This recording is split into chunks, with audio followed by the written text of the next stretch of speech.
This is 9/11, 10 years after.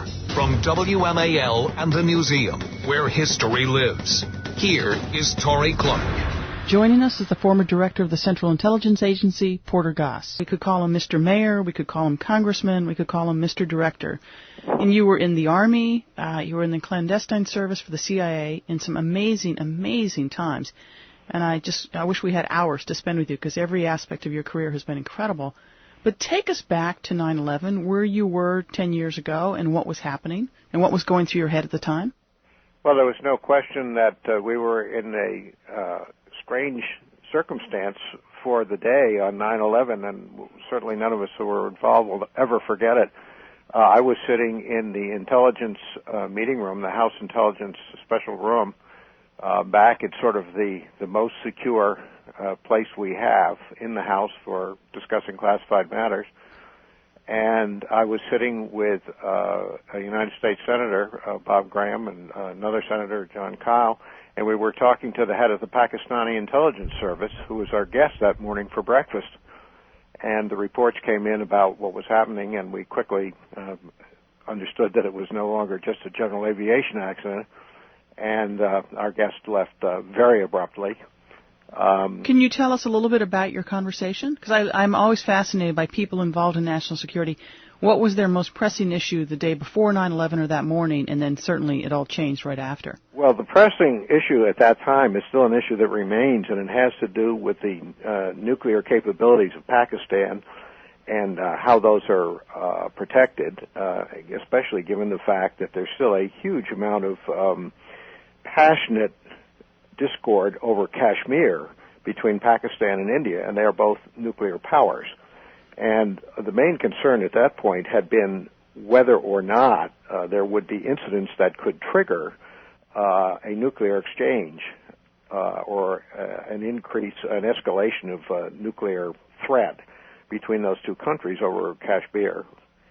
And we had been talking with our counterparts in Pakistani intelligence and trying to understand a lot better what was going on the what they call the line of control, which is the line of separation between the Kashmir interests and the sovereign countries of Pakistan and India.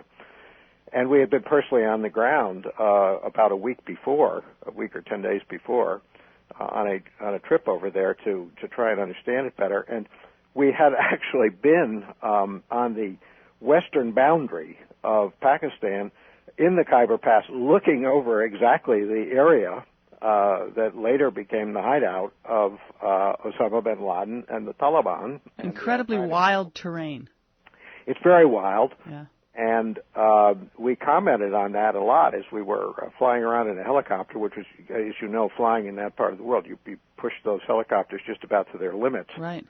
And you look out the window, and you're still not above the rocks on the top of the mountain. And it was an interesting trip and an interesting time, but we were not thinking Taliban terrorism or Al-Qaeda terrorism or anything like it at the time.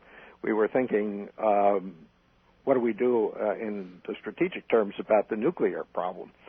Well, that all changed just immediately, abruptly, when the reports started to come in the morning as we were sitting there in the Capitol at, I think it was an 8:30 breakfast, so right. We were getting into the conversation, when the staff broke in and said, there's been a general aviation accident, we think a plane has hit the trade towers, and then just shortly thereafter came back in and said, no, another trade tower has been hit.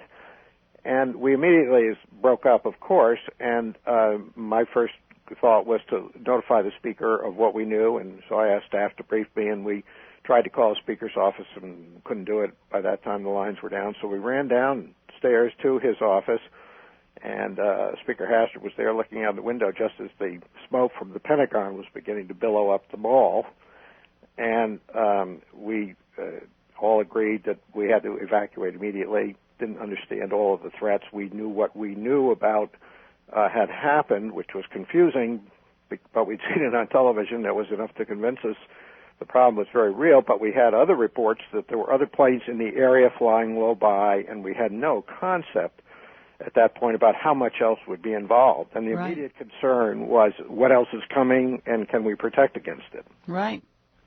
So that was pretty much how that day worked out. I remember distinctly going to the Speaker's office, and he said, Porter, before we leave here, I would like to open the House for our session, as we routinely do, and have the chaplain say a prayer. And we were on our way out, and we stopped at the floor of the House. The Sergeant of Arms was there and said, "But, sir, it's not time for regular order for us to open the House." And the Speaker said, "But we'd like to do it." And I said, turned to the Sergeant of Arms and said, "Well, you heard the Speaker. These seem to be unusual circumstances." I turned back to the Speaker, and he was gone. And they had grabbed him and taken him on the first steps of his journey to a secure place. And so I was left with the Sergeant of Arms. I followed the Speaker's wishes. We did open the House. There was a visiting chaplain. I asked him to be brief, to the point, and very sincere in his prayer that day. He was. He did a marvelous job. And if you read the minute of the record that day, you will discover that the House did open about 8 minutes early, and it was actually the chaplain only mentioned the Washington and New York disaster scenes because the Shanksville hadn't happened yet. Wow. And that was the reason we were trying to get out, because we still thought we were part of the target zone on the Hill. We all quickly evacuated the building. I had heard that David Dreyer was still there at the Rules Committee office. Was the last out. I don't know if that's true or not, but we tried to get the word out, and most people indeed had left. We got outside, and there was quite a large gaggle of reporters out there who wanted to know what was happening and so forth, and somehow thought I might know. And I said, "Look, if you're smart, you'll get cover somewhere and get off the hill, because this may be a target area." And there was hands started questions, and just at that point there was another sympathetic explosion down in the Pentagon, and you could feel the concussion coming up the mall. And I guess it was a secondary explosion of some kind from a gas tank or something from the plane. And I think everybody got the message very quickly and dispersed. And fortunately, I have a very, very intelligent wife who was watching the scenes at home. We lived just on the hill, very close to my office in Cannon. We have a little house there, and we had visiting students from our district in Florida there, and they were supposed to be on their schedule at the Pentagon for breakfast that morning. Wow. So we knew immediately their family would be very upset. So our first thing was to make sure we got our student families alerted. Our students, we took them to our house. We evacuated all the offices, of course, we had to do. I ended up with the Intelligence Committee staff at my house. And not that my house was any safer, it was just less than right nearby. Yeah. And it was a lot of confusion, but my wife had figured it out, and we had the spectacle of these students and a lot of my staff standing around in my home while I was doing a telephone interview with one of the major television networks. I don't remember which one, and there was my picture on the television, and I was talking in the phone, and these students were seeing it. And they thought this was great history in the making. Sure, watching history be made. And while that was going on, the next thing that happened is that there was a knock on the door, and it was more of the secret protection people, and they had asked me to come with them, and the Speaker had said for me to come and join him at a undisclosed location, and I did, and spent the rest of the day probably understanding just how unprepared we were in terms of communication. Yeah, I was so struck by what you said, that you want to talk to the Speaker, and because of the phones, and I remember that distinctly, you had to run down to his office. I did, yes. And we literally, you know the geography involved in the building to do that, and that was in the old days before all the improvements upstairs. And this was not only a smart thing to do to warn the Speaker, it was the right thing to do, because if there actually had been a plane aimed at the Capitol, which some people still feel was the target, right. There was about half an inch of wood and metal plate, and that was about all between the sky and that office building in that particular safe area in the Capitol. Nobody thought the attack would come from above. Yeah. The days that room was set aside. Okay, I have to ask something from a wife's perspective. Yeah. So there you are in your house, and you're talking to one of the networks, and you've got a room full of kids visiting from your district and staffers, and then the Protective Service comes and says, the speaker wants you to come with us. You leave your wife there with that house full of people? We did. Nice. Nice. One of the things that my wife is extremely self-sufficient, very capable. We had obviously a responsibility, and I had excellent staff. I've always had wonderful staff, and they did just a superb job of contacting the families back in the district in Florida of what was going on, that the kids were safe. They were in our house. Nothing further was known, but we would keep in touch. And one of my staff figured out that the problem was going to be where are they going to stay and how are we going to get them off the hill, and managed to charter a bus and get them to a bus. That's a miracle. It was hard to get any kind of transportation then. It was a miracle. I mean, that's how good my staff was. Yeah, that's terrific.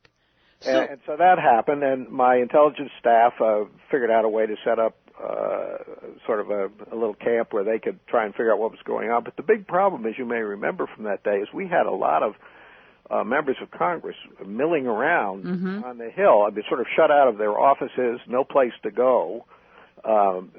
They weren't really encouraged to leave the Hill because they wanted to know what was going on, and there was a lot of grumbling going on, and that was something that had to be dealt with. It wasn't just the horizontal communications at high levels of government were what I would put a little less than clear. It was the vertical chain of command from the leadership of the House and the Senate down and into the ranks of the Senate and the House to the members, telling them what we knew and what we could do about it. It was definitely a learning experience, and I think obviously we've put extraordinary improvements in since then, and we're much better off today in terms of dealing with this kind of a problem than we were then. We'll talk about that because, again, your experience in the intelligence world, your experience on Capitol Hill, you really have a very good perspective on these things. And in many ways, yes, we're safer. I say to everybody, I'm just amazed there hasn't been another major attack on the continental United States. But that being said, do we continue to look in the rearview mirror and say, okay, we have to protect against those kinds of attacks? And should we be looking forward to the other kinds of threats we might be facing? I'm struck by how you started this conversation. The nuclear threat is still very, very real. Oh, it is. But we've been so focused on what people, some call it the war on terror, some call it other things. But we only have so many hours in the day. But well, I wonder if we're focused on the right things. I think we are. It's not a zero-sum game in terms of threats. There will always be different threats from different places and different manifestations of danger for us. And you have to adapt as the world changes. You have to adapt to all this. And the way I answer the question is, are we safer? Which I don't think is the right way to put the question, actually, is that we are more alert about these kinds of problems and these dangers, and therefore we are better prepared to deal with them. But the other side of that is that we're not necessarily any safer because the people who are trying to do bad things have gotten a lot smarter about reading us, exploiting our freedoms and our openness of our life, and take advantage of those things very well to hit vulnerable targets, to pick easy targets to hit. And what we have done is, yes, increased our awareness, and yes, we've beefed up our gates and our guns and our guards and so forth.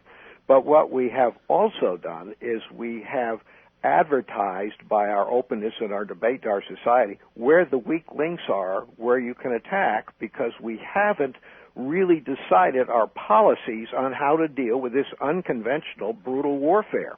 And to give you a specific case in point, let's just talk about surveillance of electronic equipment. We're still having policy debate about, what can we do and what can't we do to listen in, use all the extraordinary capabilities we might have to listen in on conversations that are aimed at causing us harm. That's not a resolved issue. This is 9/11, 10 years after. from WMAL and the museum, where history... This is 9/11, 10 years after, from WMAL and the museum, where history lives. Here is Torie Clarke. Joining us is the former director of the Central Intelligence Agency, Porter Goss. As you look forward, you headed up the Joint Congressional investigation into September 11th. With Bob Graham, yes. Right. And so you look at things 10 years later and say, okay, again, trying to look forward. Okay, here we've done better in many respects. Here are areas we ought to focus on. Would that be one thing you'd want your former colleagues in Congress to be looking at? Well, I certainly feel that we have done an amazing job in our country developing capabilities that we can use in unconventional warfare. And I feel that we have got just a wonderful, refreshing source of inspired young people who are willing to go out there and sacrifice for their country, who really understand in a genuine sense patriotism and duty and responsibility for the country. And these are our military and of course, our first responders, our firemen and so forth domestically, police forces, and also our intelligence people. And we just are so fortunate as a country to have the kind of people who will do the kinds of things that need to be done and put their personal safety aside to defend their country or their fellow man. That is an extraordinary resource this country has and must not squander, and does set us apart, I think, from other countries. We have the capabilities. No country in the world has the capabilities we do, the technical capabilities that we do for intelligence collection. But isn't that sometimes, at least from the military perspective, that's also true? And sometimes often it's an advantage, but it's also sometimes a disadvantage. Yes. I remember our military trying very, very hard to work with others, countries of all sizes and shapes, and so often they were so far behind in terms of their capabilities, in terms of their resources. Well, they are, and perhaps we could talk about Pakistan in a moment, right, as a case in point for the observation you've made, which I think is accurate. The question that I point out is that we have these men and women, we have these capabilities. What we don't have is the policies on how to use them and how to employ them and what to do. How do we conduct ourselves in the world as it is today, faced with this very different kind of threat? We haven't made that policy because I don't frankly think we have had the debate. We haven't exhausted it by any means, and we certainly haven't had the leadership coming forward and saying this is what we must do. It's been back and forth and shifting. Shall we Mirandize these people? Shall we treat them as enemy combatants? How do we do this? Are there tribunals and so forth? Are we even right being in another country, trying to stop them there before they come to the United States? Should the FBI be trying to arrest these people overseas, or is this some other action element involved? Should we be using things that we can't talk about, that are classified but which have lethal force? In a situation against unconventional combatants in an asymmetric warfare. All of these questions are boiling away out there. Right. In the meantime, the Islamic fundamentalist networks, these radical networks, exist, and they grow. They have capability, and they have not ceased one iota in their desire, in their vision to spread their caliphate and spread their particular understanding of what Allah prefers, which usually has nothing to do with right and wrong by Western standards.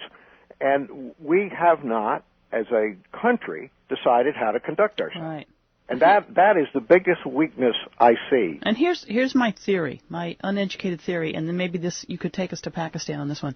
My theory is that most people are just so busted for time and their schedules, they're just trying to get through the day. But most people, including a lot of their elected officials, would rather not have that debate. It's hard, it's difficult to wrestle those issues to the ground, it's hard to figure out what you really want to say or do on those issues. And in the meantime, if the current administration's use of drones, for instance, or going into Pakistan or going into Yemen without that country's approval, if those individual operations are working, we're okay with that. It's kind of like, okay, I haven't been forced to deal with this issue directly and debate it and argue it, but in the meantime, these things seem to be working, so it's sort of a little bit of benign neglect maybe. But talk a little bit about Pakistan and what you see going on there. Well, there's a part of this winking and nodding part of it is in there from, people who actually know.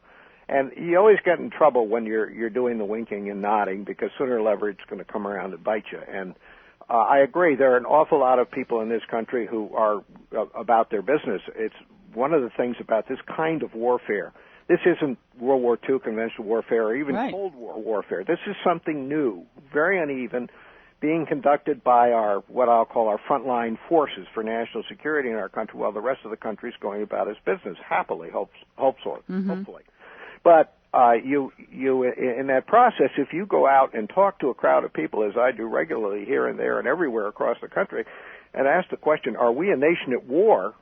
There's a lot of indecision. Some people say yes and some people say no. Well, does it matter? And the answer, sure, it matters. Because if there are somebody out there trying to hurt us and we aren't doing anything about it, we're going to have another 9/11. And that would be, of course, totally unthinkable and unacceptable. So you have to attend to the fact that we have got to some way deal with these people who are trying to hurt us. We just haven't decided what we can do to do it. Are we still talking about Geneva protocols? Are we still talking about having to meet some kind of a due process test under our deliberative form of justice? These questions do need to be solved by the people who are paid to solve them. So just as we have people in the military, we need to have this debate, even though I agree with you, there are a lot of people who don't want to have the debate. Yeah. It's just There's a feeling in our country, and I've heard this so many times when I was the Director of Central Intelligence, and I still hear it now because I'm quite often introduced that way. People say, look, we don't want to know what you do. We don't even want to know how you do it. We're just very happy you're succeeding. Can you please keep it up and keep succeeding? Right. Yeah. And that's clandestine warfare. And you just don't talk about things. Now, let's go to Pakistan. We got Osama bin Laden. That's wonderful. That was something that was going to happen. It was inevitable. It wasn't an if, it was a when, because we have employed capabilities and we have finally gotten policy approval to do the things that need to be done. They were done. What did you think when you heard? Where were you, and what did you think when you heard that they had killed him? I was in Florida, and I got a telephone call from a friend saying, you want to watch television in about an hour? And I said, okay. Anything you want to tell me? And he said, no. He said, you're expecting this. And I said, okay, you know what that is? And sure enough, the television came on, and then there was a delay, and then there was more delay, and so forth.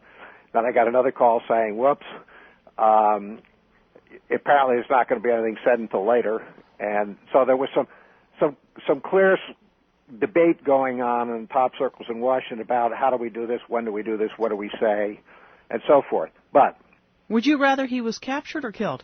I would rather he was captured, would have been my first preference, but I certainly would not have wanted to put any of our people at unnecessary risk in order to accomplish that if there was clear resistance or, obviously there were explosives that could have been detonated, and there are a lot of ifs involved in that. Right. But would I have personally liked to have had bin Laden?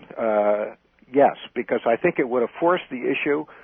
First of all, we would have gotten the benefit not only of all the material we have picked up and are exploiting, but we would also have the benefit of talking to him, because there's sort of a personal aspect of why he's doing this and what this means. The argument about martyrdom and so forth, that argument is long gone. That's a horse that left the barn a long time ago. Right. Because he's who he is, and he's known for who he is. So I would have rather had him and had the opportunity to go back, and I think it would have forced the debate on how we conduct ourselves and deal with these kinds of enemies, because look how this has gravitated into our foreign policy. We've now got people in high places in Washington talking about regime change. We've got actually spokespersons coming out for the administration saying, it would be great if we had regime change in country X. Let's say Syria, or, pick any one of the countries going on, Yemen, the Arab Spring process, which is certainly turning into Arab winter fairly quickly. Right. And you ask yourself, okay, who announces regime change, and then how in the world do you do that? Egypt, I am not sure that was the right formula. Libya, is that the right formula? What are we doing in Syria? Watching people get slaughtered in Hama? I mean, this is not good. We are talking out loud about things that we are not prepared to follow up on. And I think that's a very big mistake. I think bringing bin Laden to trial, even though there would have been circus aspects to it, probably would have been beneficial to trying to resolve the issue. Yeah, I think so too, and I think it also would have been good. There would have been so much scrutiny. It would have, I think, been handled fairly well, and to see and to demonstrate to our people and to the publics at large around the world that we could do something like that.